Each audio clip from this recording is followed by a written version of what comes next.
ang sureball na negosyante. Kung nagawa ko, mas magagawa mo. Guys, tara, samahan niyo ako sa panibagong araw na naman.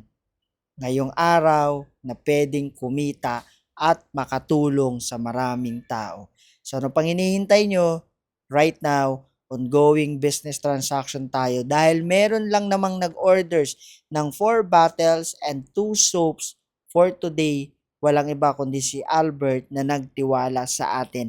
Repeat buyers na natin to guys, at every month kumukuha siya sa atin ng ating mga produkto. So nagkabayaran at nagbigayan right now kasama natin si Albert na gusto na rin kumita pagdating sa negosyo. So ang next agenda natin guys, after this transaction, right now, samahan nyo naman po ako sa Montalban Rizal time again na makapag-start at mag-share ng business talks dito sa mga taga Montalban Rizal na kung saan nakita lang din po nila sa mga kaibigan nila, kakilala, kamag-anak yung business na ginagawa natin.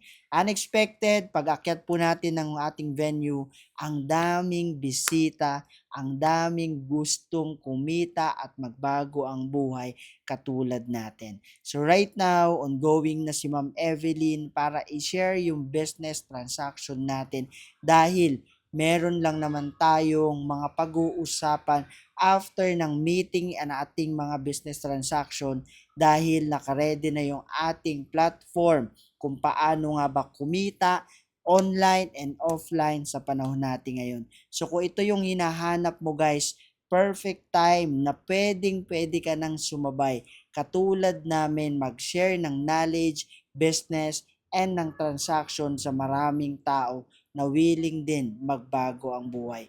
So after ng mga transaction, ito na nga, nagkaroon tayo ng meeting and planning together with our business partner here in Montalban. Walang iba kundi si Ma'am Catherine, Ma'am Michelle, and Sir Rob na kasama natin for today. So ngayon, binibigay ko na yung planning and all na mga kailangan nilang gawin to start up and to have a good business idea pagdating sa ganitong klaseng negosyo. Dahil kabisado na natin ang galawan, ang sistema, sasabayan mo na lang para ikaw naman ang kumita katulad namin dito sa kumpanya. So, ano pang hinihintay mo? Wag na wag mong papatagalin dahil ang opportunity minsan lang darating sa buhay mo.